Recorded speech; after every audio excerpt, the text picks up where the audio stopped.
Olá, está no ar o Primavera Saúde e hoje vamos tratar de um assunto que milhares de mulheres podem estar enfrentando neste momento, a menopausa. Quem vai nos trazer mais detalhes sobre esse tema é a doutora Beatriz Serafim Altoff Rocha. Seja muito bem-vinda ao nosso programa, doutora.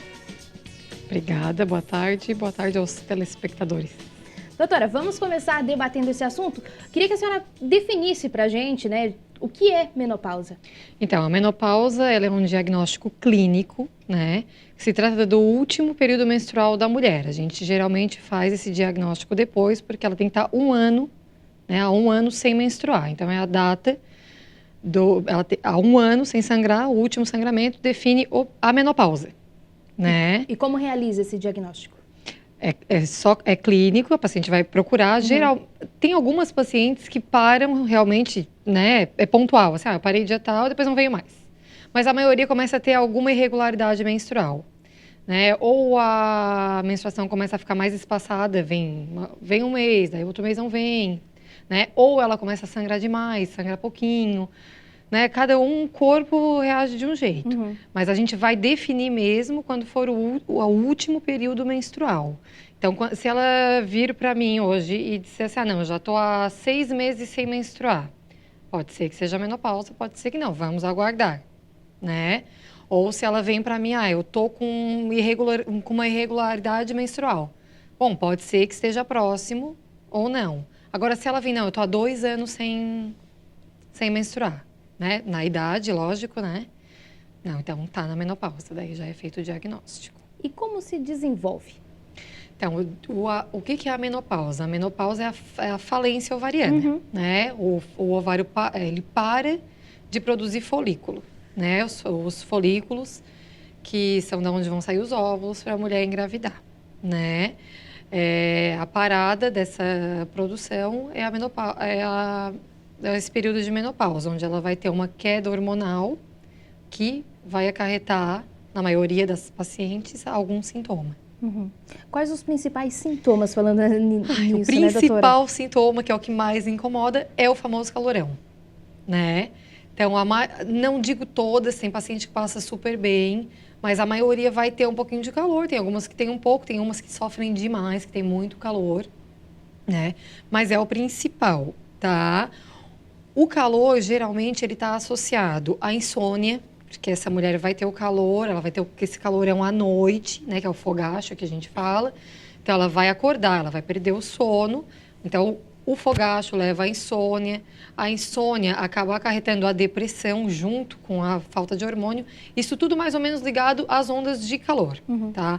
Além disso, ela vai começar a ter uma perda de massa óssea, que pode levar a uma osteoporose, né, ou uma osteopenia, que é um estágio um pouco antes da osteoporose. E ela também pode ter atrofia genital, né? A atrofia genital, falar em termos bem leigos, assim, é como se a pele da vulva, da vagina, da uretra ficasse mais fininha. Então, essa mulher, ela está mais suscetível à infecção urinária, ela vai sentir dor na relação sexual se a vagina ficar muito atrofiada, né? Isso tudo atrapalha muito o dia a dia da mulher. Tem como minimizar, vamos dizer assim, esses sintomas? Tem. A gente tem vários tipos de tratamento, né? Desde os tratamentos com fitoterápicos, né? Até os tratamentos hormonais. Claro que o tratamento hoje ele é individualizado. Antigamente, o que se fazia? A mulher entrava na menopausa, automaticamente ela tomava hormônio. Sim. Tá? Em 2002, foi publicado o primeiro estudo sobre terapia de reposição hormonal, que é o WHI, é um estudo bem famoso, foi bem debatido, foi bem criticado, mas que é um estudo que ainda é um estudo que todo mundo tem uma base nele ainda, né? Claro que já saíram muitos estudos depois, mas esse foi o pioneiro, tá? O que ele mostrou, esse estudo? Que a reposição hormonal, ela tem os seus prós e os seus contras, né? E então, ela aumenta o risco de doença cardiovascular, ela aumenta o risco de câncer de mama, ela aumenta o risco de câncer de endométrio, ela aumenta o risco de câncer de intestino, né? Então, ela também tem os seus contras, né? Por isso que ela tem que ser individualizada, como qualquer tratamento dentro da medicina, né? Então, hoje, cada paciente vai receber conforme o sintoma e conforme o que ela pode usar. Já que a senhora tocou nesse assunto da questão do tratamento, né? Quais são os tratamentos que existem para menopausa fora a reposição hormonal? Fora a reposição hormonal, a gente tem muito, que é muito usado, que são os tratamentos fitoterápicos, né? Que, principalmente os derivados da soja, que eles vão ter uma ação estrogênica, que é o hormônio que a mulher para de produzir. Que é o estrogênio, que é o que acarreta todos esses sintomas, né? Então, eles têm uma ação estrogênica no corpo, uma ação muito mais fraca do que a de um hormônio sintético, mas que algumas mulheres, só com esse hormônio natural, vamos dizer assim, né? Só com essa reposição, com um fitoterápico, ela já vai ter uma melhora dos seus sintomas, né? Muitos médicos optam, né? Tem como primeira opção o fitoterápico e ter quase nenhum efeito colateral, né? Além disso, exercício físico é muito importante, né? Ele minimiza a onda de calor. Outro tratamento que a gente tem para essas ondas de calor são as medicações semelhantes, por exemplo, à fluoxetina, né? Que elas diminuem também a onda de calor, elas são medicações antidepressivas, mas que também podem ser usadas como tratamento para onda de calor. Também, não entrando no hormônio sistêmico, a gente tem o hormônio tópico para os sintomas vaginais e do sistema urinário, né? Que daí é o uso do estrogênio tópico, que é feito via vaginal, né? Então, a paciente aplica em casa, vai ter uma ação quase que exclusivamente local, sem os danos de tomar um hormônio, sem os danos que vai ter para o resto do organismo. Doutora, a senhora acabou citando que a vida saudável, né? Sim. Pode ser um principal para poder dar uma aliviada, uma minimizada nos sintomas da menopausa, né? Sim. A questão da alimentação saudável também, eu acho que deve ser outro fator fundamental. Com certeza, né? A alimentação saudável, a baixa ingesta de café, chocolate, esses produtos desse tipo causam, às vezes, um pouco mais de dores, principalmente na mama, que já é um período que já é complicado, né? Que às vezes a paciente tem mais dor mesmo. Uma ingesta calórica de acordo com a necessidade, né? O exercício físico que vai diminuir a onda de calor, que vai reforçar a massa magra, a massa muscular. Então, vai também proteger o osso, né? Que ela já tem uma perda de massa óssea nessa idade. Então, a vida saudável, tudo isso é muito importante, né? Os exercícios de baixo impacto, né? Como uma hidroginástica, por exemplo, que às vezes uma paciente nessa idade já tem uma artrose, alguma coisa, um joelho que não consegue caminhar, alguma coisa assim. Então, tem os exercícios que estão feitos na água, né? Que daí também contribuem sem danificar algum outro problema que essa paciente possa ter. A menopausa, se não tratada, né, se não for realizado nenhum procedimento dos quais a senhora acabou explicando, ela pode causar algum perigo para a saúde? Não. Não, a gente trata, realmente são os sintomas, né? É claro que para isso a gente vai ter uma série de acompanhamento, inclusive com exames, né? Para ver se essa paciente está precisando de tomar alguma medicação ou não. Um exemplo que eu vou citar é a própria osteoporose, por exemplo. Ela vai fazer a densitometria óssea, né, a partir do momento que ela entrar na menopausa, para ver se ela teve uma queda dessa massa óssea ou não, e para ver se ela precisa repor, ou com hormônio, ou com cálcio, ou com alguma outra medicação que ela precisar, né? Então, não necessariamente a gente precisa tratar todas as pacientes. Muito bem, doutora. O assunto está muito interessante, mas a gente volta já já, a gente vai para um breve intervalo. Não saia daí.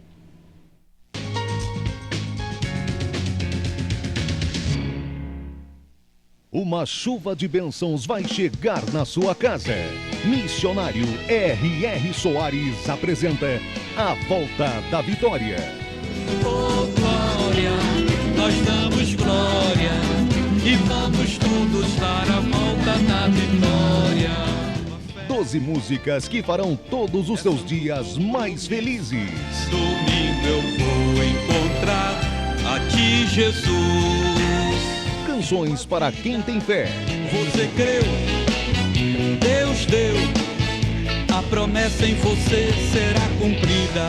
Garanta já o seu e conquiste a sua bênção. Avance, avance, avance, avance, tome posse do que é seu. Seja otimista e nunca desista, a vitória Deus já lhe deu. E vamos todos dar a volta da vitória.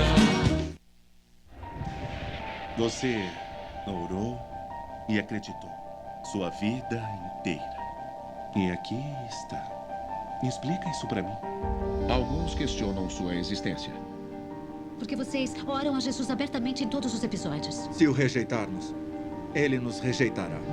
Alguns perderam a fé. Quando aos 12 anos, um menino vê a mãe morrer de câncer. Um Deus que permite isso não merece nenhuma crença. A vida é de fato uma história contada por um idiota, cheia de ruído e de furor que não significa nada.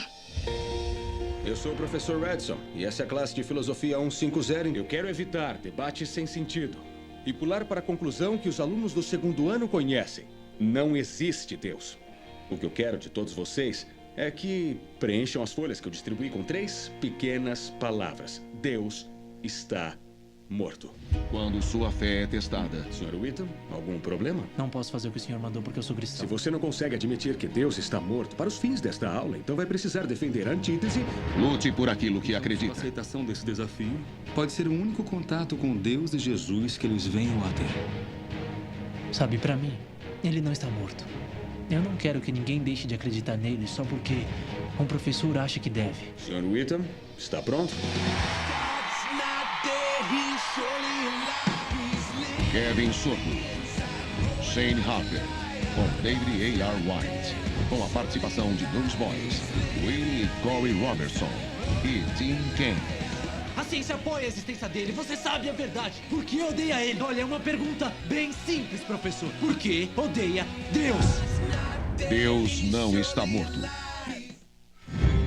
A Graça de Deus está em Criciúma, localizada na rua Miguel Patrício de Souza, número 300, no bairro Próspera. Quarta-feira, a família no altar de Deus, às 9, meio-dia, 14 e às 19h30. Igreja Internacional da Graça de Deus, localizada na rua Miguel Patrício de Souza, número 300, próximo ao terminal de ônibus do bairro Próspera. Igreja Internacional da Graça de Deus, é a casa de Deus em Criciúma.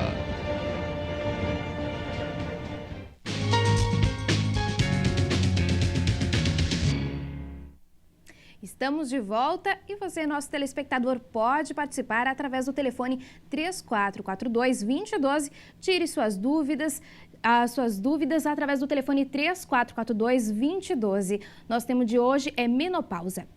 Doutora, continuando aqui, queria que a senhora falasse um pouquinho sobre a reposição hormonal, né? Que a gente já estava conversando um pouquinho antes. É necessário em todos os casos? Como é que funciona esse tratamento? Não, a gente vai usar nas pacientes que são mais sintomáticas, principalmente para as ondas de calor, porque os outros sintomas a gente consegue ter outros tratamentos, tá? Por exemplo, os sintomas genito-urinários, que são do trato urinário e genital, a gente tem o hormônio tópico. A osteoporose, a gente tem a reposição com cálcio, com alendronato, com outras medicações. Agora, tem aquela paciente que não consegue viver com as ondas de calor, que deve ser horrível mesmo, porque às vezes elas estão ali na nossa frente e sobe aquela onda, fica vermelha e vem aquele suor gelado. Os maridos reclamam que de noite elas botam o cobertor para eles, depois puxa o cobertor para elas, né? E aí elas não conseguem conviver. Já vive um problema social. E já viram um problema social, conjugal. Não são todas as pacientes que podem usar, tá? Eu já vou falar sobre as contraindicações principais. Naquelas que precisam, é claro que a gente usa até para melhorar a qualidade de vida, né? A gente sabe que a gente pode usar tranquilamente o hormônio por 5 anos. Depois desse período, a gente tenta uma retirada. Tem pacientes que não conseguem retirar, mas a maioria consegue. Depois dos 5 anos, começa a aumentar o índice de doenças, né, causadas pela reposição hormonal.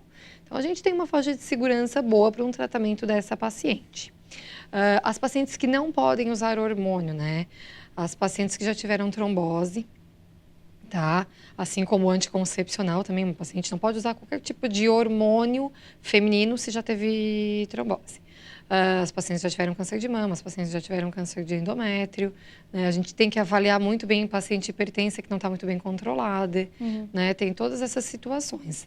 Aquela paciente que pode fazer o uso, é claro que a gente vai ver qual que é o melhor tipo de hormônio para ela estar usando e se adequar a essa nova fase de vida, né? É claro que o o sintoma não começa exclusivamente quando a gente faz o diagnóstico, né? Tem a fase do climatério, que é a fase onde começam as mudanças, que é o período perimenopausa que a gente fala. Então, ela já pode começar com um sintoma antes do diagnóstico da menopausa, da última menstruação, né? Então, ali a gente já pode começar a tratar.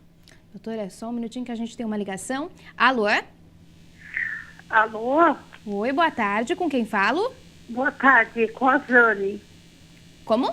Com a Zane. Zane? Zane. Zane, qual a sua dúvida? Pode perguntar. A minha dúvida é assim, ó, que eu menstruei com 11 anos e por que eu tô demorando tanto para parar de ficar menstruada? Porque eu já tô com 49 anos. Queria fazer essa pergunta para a doutora, por quê? Então, o normal, né, a idade que a faixa etária que a gente considera normal para entrar na menopausa é dos 45. Doutora. Como? Como? Que foi, Zane? Zane? Escutando, porque eu abaixei a televisão. Tá. Tá ouvindo agora? Tá ouvindo, Zane? Ai, mais ou menos. Tá, fala mais alto. A faixa que a gente considera etária, que a gente considera normal para entrar na menopausa é dos 45 aos 55 anos. Então, tu ainda estás na faixa adequada, né? Tu ainda pode ter um tempo ainda para parar de menstruar. Até os 55 é considerado normal. Ah, então tá. Tá certo, Zane? Imagina. Obrigada pela participação. Doutora, continuando aqui, a gente estava falando sobre a reposição hormonal. Ela facilita a mulher ganhar uns quilinhos a mais? Não necessariamente. Assim, eu costumo dizer para as minhas pacientes que tu se adequar a uma reposição hormonal é como tu se adequar a um anticoncepcional. Isso eu acho que todas as mulheres sabem que não é muito fácil, né? Cada uma vai reagir de um jeito. Às vezes tu toma um que tu não tem efeito colateral nenhum e eu vou tomar e vou ter todos os efeitos colaterais. Então isso é uma coisa que a gente tem que observar de perto. Se a gente passa uma reposição hormonal sintética, a gente geralmente pede para o paciente voltar, né? Depois de usar 2 meses ou 3 meses o hormônio para ver como é que ela tá. Porque pode ter retenção hídrica, né? Aquela sensação da mama, principalmente muito inchada, dor de cabeça, tudo isso. Então, não que ela vá ganhar peso com o remédio. É que a fase que ela está passando, a idade, já é mais difícil de perder peso. Aí tu entra com uma medicação que pode fazer uma retenção hídrica, né? Então, tudo isso tem que ser levado em conta. Às vezes a paciente não faz atividade física, a maioria não faz atividade física. É mais difícil cuidar da alimentação, é mais difícil emagrecer. Acho que toda mulher que já passou dos 30, eu vou falar por mim, sabe que é cada vez mais difícil perder peso, né? Não é como quando a gente é bem jovem, né? O metabolismo já vai ficando mais lento. ficando mais lento. Então, fica mais difícil. Claro que um hormônio inadequado pode levar a um ganho de peso, principalmente por essa retenção de líquido, né? Mas aí vai ser trocado por alguma coisa que seja mais adequada para essa paciente. Antigamente, os hormônios que existiam tinham uma concentração muito alta de hormônio. E hoje a gente tem medicação com baixa dose, que a gente consegue fazer um controle bem tranquilo. Bom, só lembrando que você pode participar com a gente através do telefone 3442-2012 e o nosso tema de hoje é menopausa.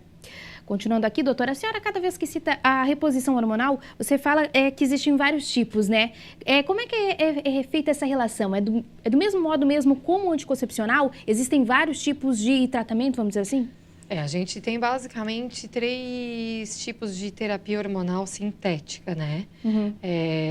O estrogênio isolado, o estrogênio com a progesterona, que são os mais comuns, o estrogênio isolado e o estrogênio com a progesterona.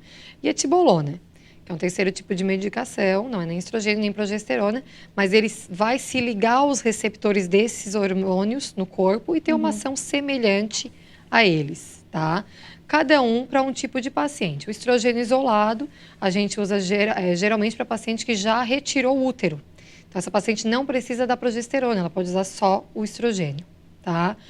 Se a paciente ainda tem útero, não precisou fazer cirurgia para retirada, ela tem que usar uma progesterona. Então, ela vai usar o estrogênio mais a progesterona ou a tibolona em qualquer um dos 2 casos, né?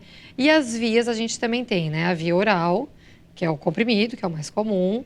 Tem as vias transdérmicas, que são os gel, os adesivos, que geralmente tem menos efeito colateral, né? A gente dá preferência, por exemplo, para as pacientes hipertensas, ele faz menos retenção de líquido, né? Então, tem menos efeito colateral para essas pacientes. Tem algum cuidado especial que a pessoa que está na menopausa, que já entrou, que já foi diagnosticada, tem que tomar? Tem.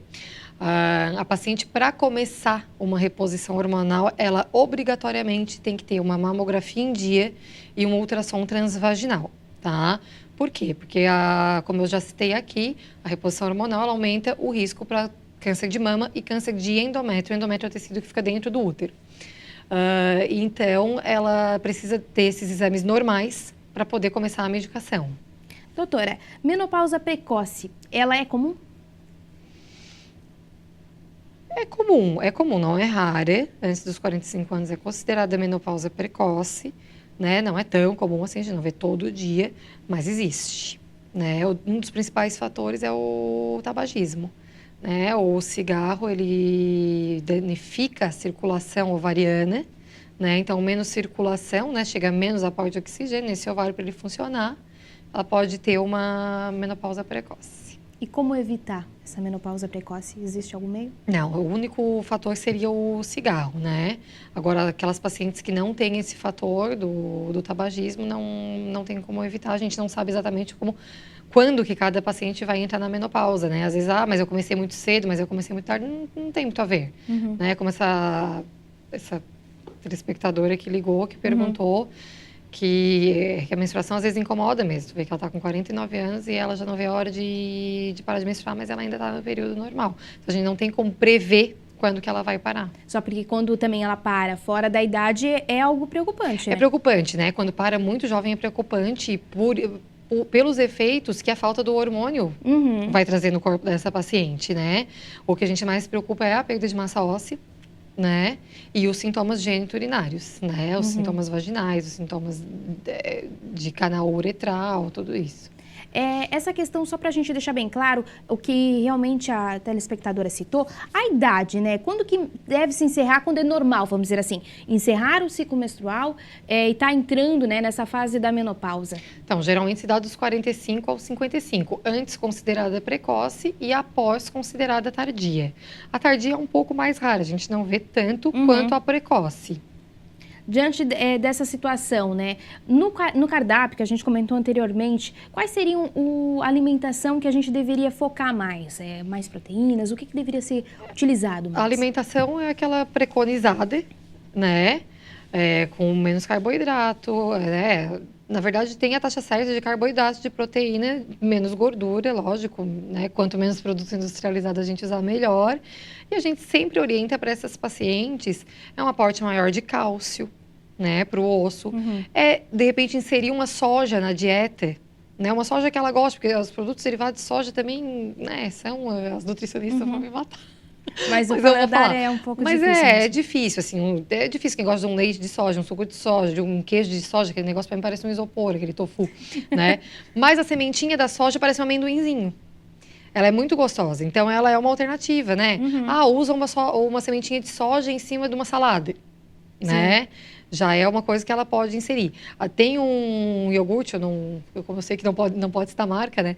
Mas tem iogurte no mercado hoje com taxa que num potinho ela consome 40% da necessidade diária de cálcio, né? Então tem um aporte de cálcio bem legal. E essas farmácias naturais que a gente tem aqui em Criciúma, as pessoas que trabalham, geralmente elas têm nutricionistas que trabalham nessas farmácias, elas conseguem dar umas dicas muito boas para esses pacientes. Muito boas, assim, ó. Eu recomendo, eu falo para as minhas pacientes para irem, porque elas, geralmente, o pessoal dessas farmácias consegue dar umas dicas muito legais para inserir na dieta a alimentação adequada para aquele período que ela está passando, né? Tá certo, doutora. Temos outra ligação. Alô? Alô? Oi, boa tarde. Com quem falo? Marilda. Como? Marilda. Marisa, Marilda, pode fazer sua pergunta? Eu gostaria de saber... Só baixa um pouquinho o volume da sua televisão, Marilza. Por que algumas mulheres não têm o sintoma da menopausa? Então, a gente percebe, principalmente nas pacientes que têm sobrepeso ou obesidade. Essas sofrem menos com a menopausa, tá? Por quê? O ovário, ele para de produzir o estrogênio e a progesterona, mas ele continua produzindo a testosterona, que a mulher também produz, que é o hormônio masculino. A gente produz, mas numa uma dose menor, né? Essa testosterona na pós-menopausa, ela migra para a gordura periférica e ela é convertida em estrogênio, num estrogênio de ação mais fraca do que aquele que é produzido pelo ovário, mas num estrogênio. Então, ela continua com um nível de estrogênio um pouco melhor do que a mulher bem magrinha. Então, geralmente, elas sofrem menos do que as pacientes que, né, com peso um pouquinho maior, sofrem menos do que as pacientes aquelas bem magrinhas sofrem mais. Bom, com a ligação, mas obrigada pela participação. Tá aí respondida a pergunta, né, doutora? A gente vai para um breve intervalo e volta já já, não sai daí.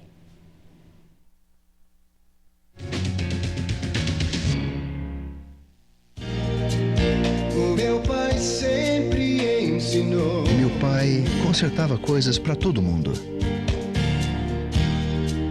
Era um exemplo para mim. E eu, bem, eu só segurava a luz. Sempre ajudou a todos com necessidade.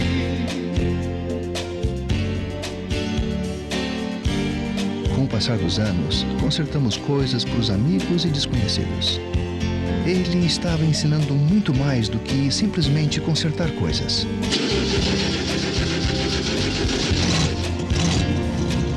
Ensine pelo exemplo. Passe adiante. Com exemplo ensina. Uma mensagem da Fundação para uma Vida Melhor. A Graça Music apresenta Então marche. uma coletânea de verdadeiros sucessos. Declare que você é geração eleita. Fabiano Mota, com o CD Voz do Espírito. A voz do Espírito está a chamar. Já à venda nas melhores lojas do país. Ensinar princípios bíblicos aos pequeninos nunca foi algo fácil, mas a Graça Filmes dá uma mãozinha a você. Coleção Herme e Amigos, sempre com uma mensagem especial para o seu filho. DVD Herme e Amigos. Busby, o zangão desobediente. Uma mensagem sobre obediência. Busby é um zangão desobediente, que apesar de ter sido expulso de sua colmeia e agora estará solta, aprontando com Herme e seus amigos, aprenderá uma importante lição por não seguir as regras do Jardim Dourado. Herme e Amigos, uma coleção maravilhosa que ensinará ao seu filho como é bom amar a Deus. Sua família merece o melhor. Ligue agora mesmo para os telefones 0 Operadora 21 2141 5100 ou 0300 210 5100 e adquira a sua coleção.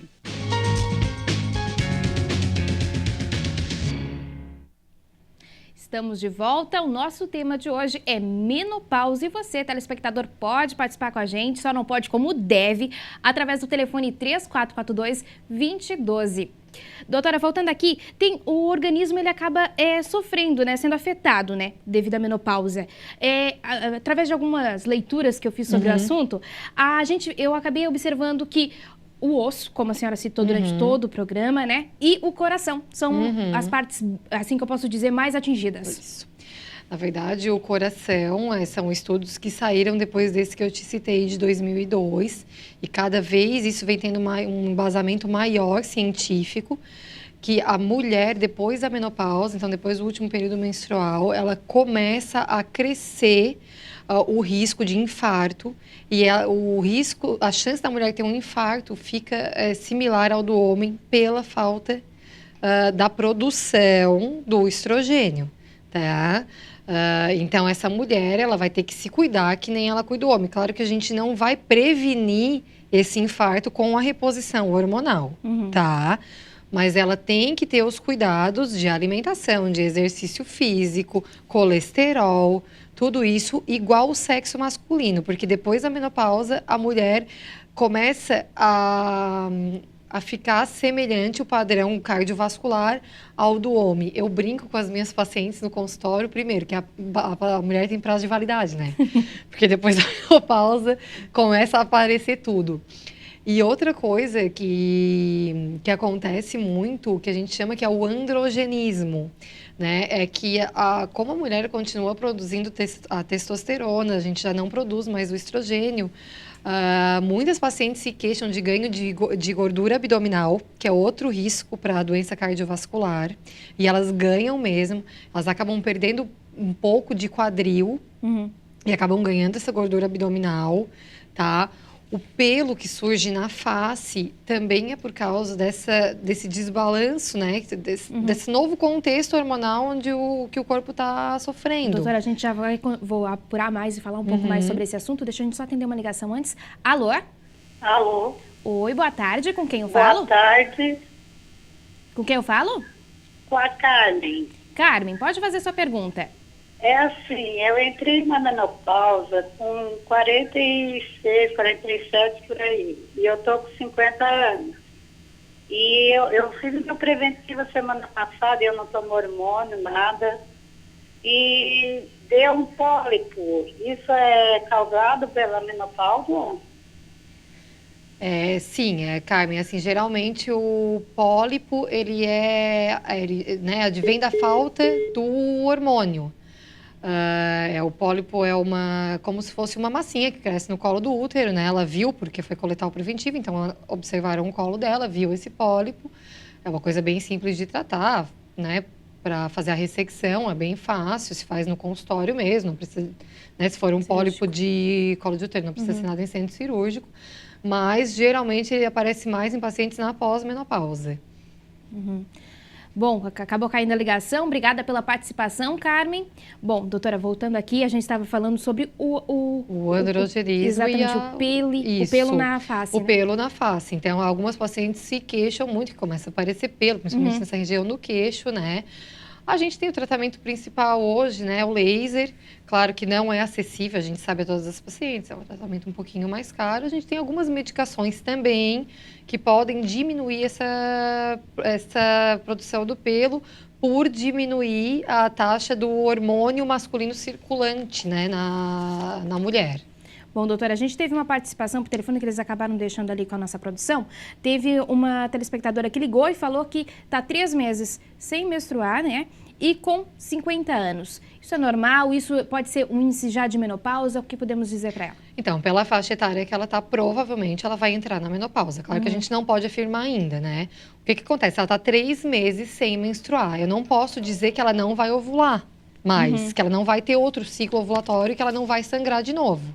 Então, a partir de agora, o que essa paciente tem que fazer? Ela tem que observar como é que ela vai ficar, né? E se ela não tem nenhum método contraceptivo, ela tem que continuar, por exemplo, se ela usava preservativo nas relações sexuais, se ela está 3 meses sem menstruar, ela tem que continuar usando preservativo, porque eu não sei se ela vai ovular ou não ainda nesse período para completar 1 ano e pode trazer uma gestação bem tardia, né, que é uma gestação de risco. Isso pode acontecer. Quantas pessoas, né, tu mesmo já não deve ter visto, que tem gravidez nessa faixa etária.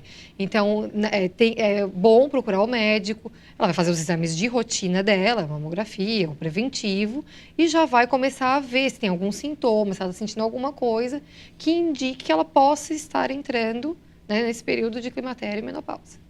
Só lembrando que você, telespectador, pode participar com a gente através do telefone 3442-2012. Tire suas dúvidas aqui. Nosso tema de hoje é menopausa.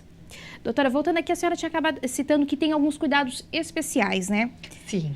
Queria que a senhora aprofundasse um pouquinho mais nesse tema. Então, a gente falou sobre ser obrigatório, né? O paciente ter o ultrassom transvaginal e a mamografia para começar, exatamente pelo risco que o hormônio pode trazer. E uma paciente que tem uma alteração na mamografia ou tem uma alteração no ultrassom transvaginal, ela não vai poder começar a usar um hormônio sem investigar isso aí, né? Porque se ela tem, por exemplo, o endométrio é o tecido que fica dentro do útero, que é o que menstrua.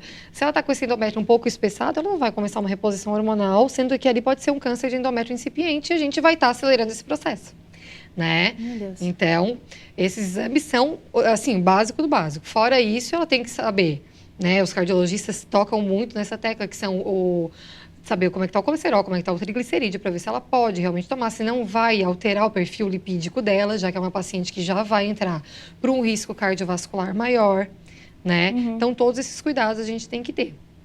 Observar se essa paciente não vai ter sangramento na pós-menopausa. Todo sangramento na pós-menopausa. A paciente está um ano já sem menstruar. Sangrou, tem que ser investigado. Ela tem que fazer uma ultrassom transvaginal, porque pode estar acontecendo alguma coisa fora do normal. Importante, né, doutora? No organismo. Muito bem. Vamos então para mais uma ligação. Alô? Oi. Oi, boa tarde. Com quem falo? Boa tarde, Denise. Denise, pode fazer sua pergunta. Olha só, eu tenho 52 anos. Eu, tipo assim, ó, há um ano eu parei de menstruar. Aí vem de novo, entende? E tipo assim, a minha preocupação é assim, eu tenho o perigo de engravidar com essa idade e menstruando a cada um ano? Doutora. Então, assim, Denise, menstruar depois de um ano já teria que fazer algum exame para investigar por que tu menstruou, né? Então, além do ultrassom transvaginal, a gente pode incluir dosagens hormonais. Porque as dosagens hormonais vão, com certeza, me dizer se essa paciente, né, se a Denise está na pós-menopausa ou não. Então, se ela está com um nível hormonal de pós-menopausa, ela tem que fazer um ultrassom transvaginal para ver por que ela foi sangrar depois de um ano, né? Para ver o que aconteceu.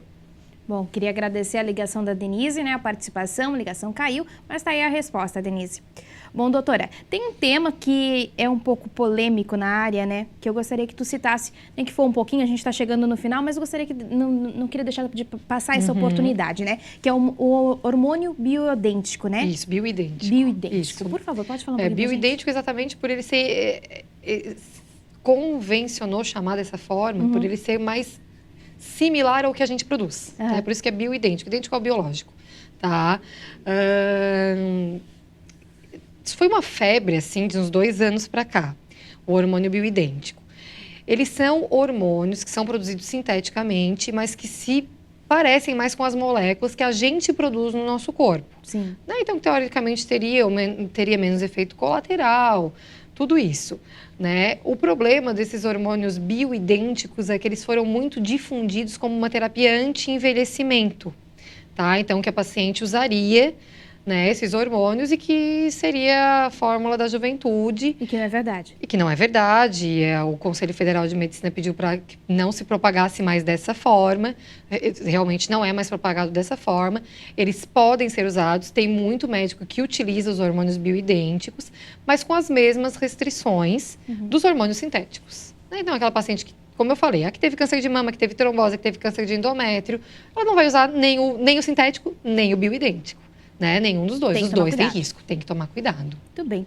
Chegamos então ao final do nosso programa, doutora. Queria agradecer aqui a sua participação e deixar esse espaço aberto então para a senhora fazer suas considerações finais. Então, o que eu sempre gosto de falar é que a mulher hoje ela tem as armas na mão. Os principais exames a gente tem na rede pública muito disponível aqui em Criciúma, eu gosto sempre de falar isso.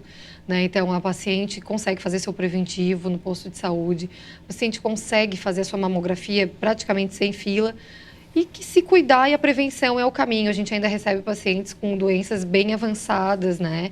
Eu trato bastante de câncer de mama, então a gente eventualmente ainda recebe uma paciente de 50 anos que nunca fez uma mamografia na vida e que já está ali com um tumor que já não é mais curável, né? Então, que as armas estão aí, que as mulheres se informem cada vez mais, que quebrem-se os tabus, né? Porque muitas ainda têm vergonha e que procurem assistência para poder fazer as suas prevenções. Muito bem, muito obrigada, doutora.